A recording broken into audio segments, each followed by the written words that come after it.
આજે તો આપણે કાઢી લીધું સનેડાનું ડીઝલ। कौन है ये लोग? कहाँ से आते हैं?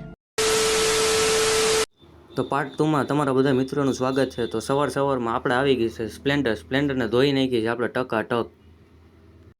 એટલામાં તો ભાઈ આવી ગયા બોલેરો લઈને। ભાઈ કે મારે કે ઠાઠું ધોવરાવવું છે, તો હું ધોઈ નાખીએ, બીજું એમાં શું હોય।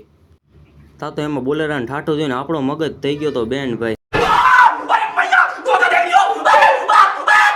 ભાઈ આપણે ઠાઠું જ ધોવાનું કીધું તો આપણે ધોઈ નાખી આખો બોલેરો। તો ભાઈ આપણે પાઈ દીધી થમ્સઅપ, તો આપણે મોજમાં આવી ગયા હો ભાઈ। ભાઈ કે હવે ના રોકાવે, હવે તો ખિસ્સા ખાલી કરી નાખશે।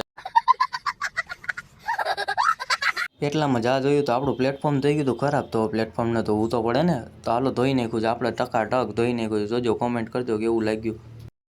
તો આપણે ભાઈ સનેડામાં મારવાનું હતું આપણે ડીઝલ, તો ડીઝલ મારી દીધું આપણે સનેડામાં ફટાફટ, જોઈ લેજો। સનેડામાં ડીઝલ માર્યા પછી ફાઇનલ લુક સનેડાનો કંઈક આવો હતો, તમે જોજો કોમેન્ટ કરજો કેવો લાગ્યો સનેડામાં। એટલામાં જ તો પાછો બીજો બોલેરો આવી ગયો, બોલેરાને ધોઈ નાખ્યો ને બોલેરાને કંઈક ધોઈને પછી છેલ્લે આવો લાગતો, તો જોજો કેવો લાગ્યો। તો કામ કરતાં કરતાં સાંજ પડી ગઈ, મને તો ખબર જ ના રહી કે હવે ઘરે જવાનું છે। તો હવે ઘરે તો જવું પડે ને, હાલો તો હવે જઈએ ઘરે। આપણે આપણી રાણીને હવે લઈને નીકળી ગયા છીએ ઘરે સીધા। હવે આજનો મિની બ્લોગ અહીંયા જ પૂરો કરું છું। મારી ચેનલ લાઇક શેર ને સબસ્ક્રાઈબ કરતા જાજો।